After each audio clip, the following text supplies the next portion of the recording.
हाय guys, तो welcome to my YouTube channel Shashi classes. तो आज हम लोग हिंदी का एक बहुत ही फेमस टॉपिक जिसका नाम है समास पढ़ेंगे, एक बहुत ही धमाकेदार ट्रिक के साथ जिसका नाम है द्वंद्वी अब तक। ठीक है दोस्तों, आज हम लोग समास पढ़ेंगे, उसके सभी परिभाषाओं को जानेंगे, किस तरह से हम समास को याद रख सकते हैं।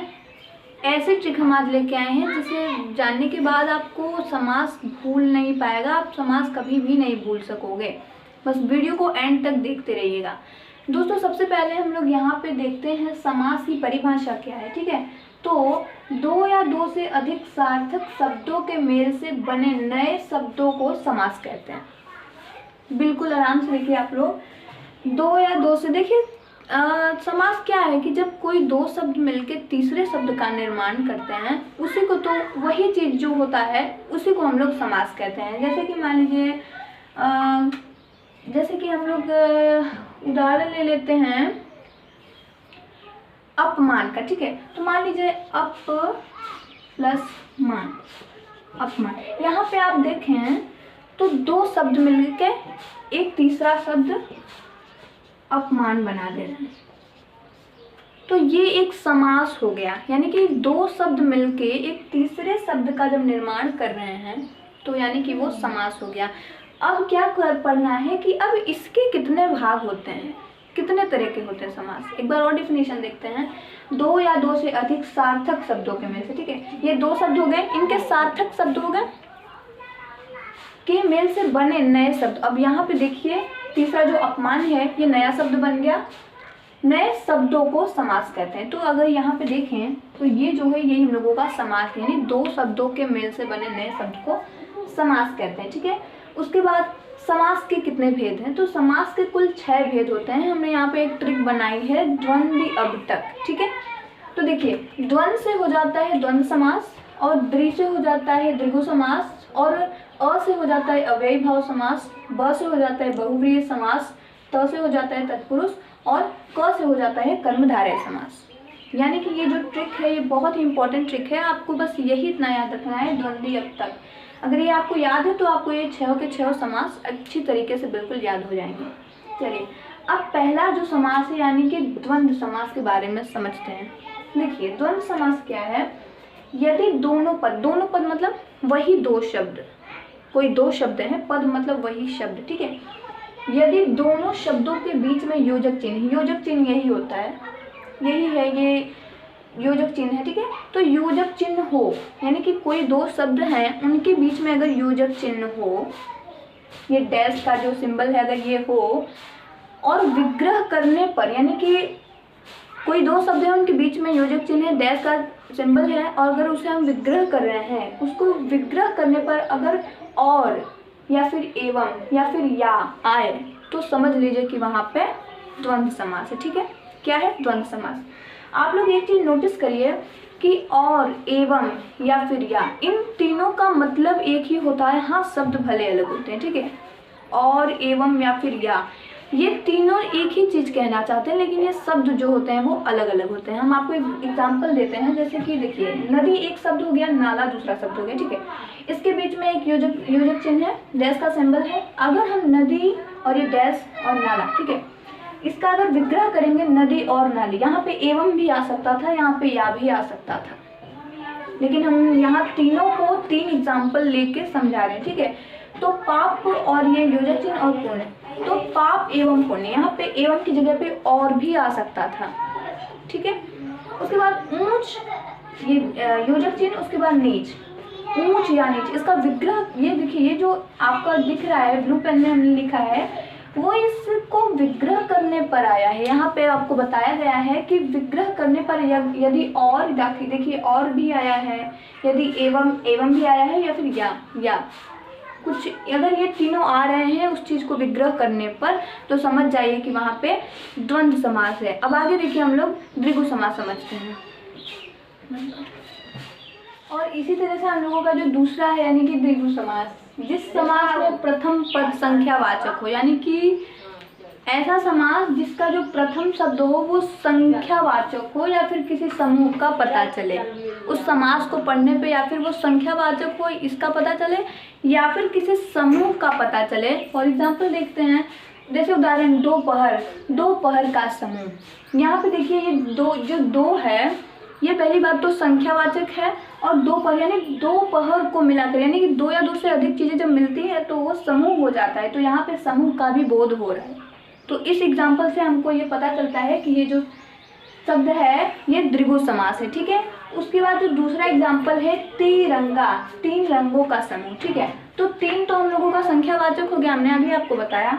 उसके बाद रंगों का समूह, यानी कि तीन रंगों, दो या दो से अधिक चीज़ें जब मिलती हैं तो समूह होता है, ठीक है। तो यहाँ पे तीन रंगों का समूह है, इससे ये पता चलता है कि ये द्विगु समास है, ठीक है। उसी तरह से जो है चौराहा, चार राहों का समूह, यानी जहाँ चार राहें आकर मिलती हैं उसी को हम लोग चौराहा कहते हैं, ठीक है। तो चार राहें हैं इसका मतलब कि राहों का समूह है। और फिर जो दूसरी बात है चार, ये संख्यावाचक है, ठीक है। इस तरह से हम लोगों को ये पता चलता है कि द्विगु समास है, ठीक है। उसके बाद जो तीसरा समास है वो है हम लोगों का अव्ययी भाव समास, ठीक है। अव्यय यानी कि जिन शब्दों के प्रारंभ में उपसर्ग लगा हो, उपसर्ग लगाओ, ठीक है। उपसर्ग क्या, यथा, आ, भर, अनु, नीर, प्रति, ये सब हम लोगों के उपसर्ग होते हैं, ठीक है।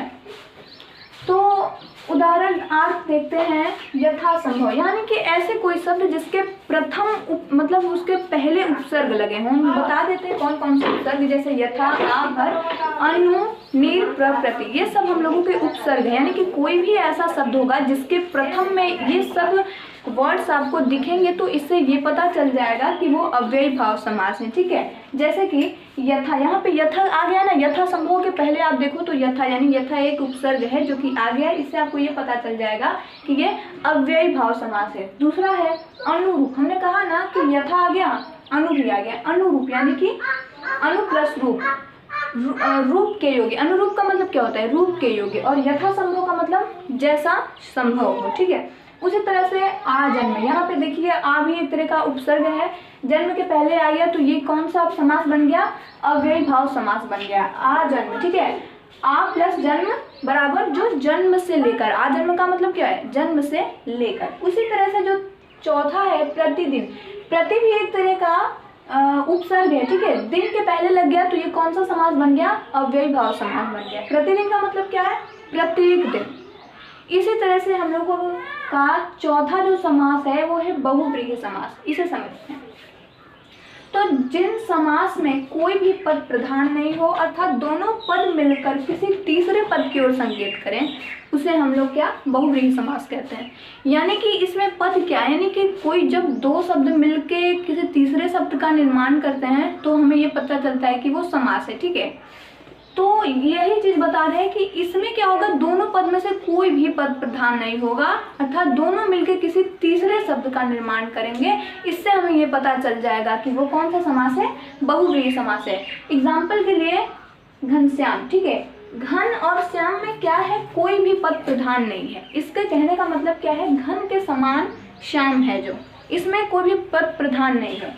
उसी तरह से इस समास में ज़्यादातर देवी देवताओं के नाम ही आते हैं, ये ध्यान आप लोगों को रखना है ये बात। तो सबसे पहला घनश्याम, घन है समान, घन के समान श्याम है जो। उसी तरह से जो दूसरा है लंबोदर, ये भी गणेश जी का नाम है, तो लंबा है उदर जिसका, अर्थात गणेश। उसी तरह से तीसरा दशानन, दशा है आनंद, आनंद मतलब सिर, यानी कि 10 है आनंद जिसका, यानी जिसके 10 सिर हैं, अर्थात रावण। तो इस तरह से आप लोग यहाँ तक समझ चुके हैं बहुव्रीहि समास। अब हम लोगों को दो समास और रह गए हैं, तत्पुरुष और एक कर्मधारय समास, हम आगे उन्हें भी समझते हैं। इसी हिसाब से हम लोगों का जो पांचवा समास है वो है तत्पुरुष समास, ठीक है।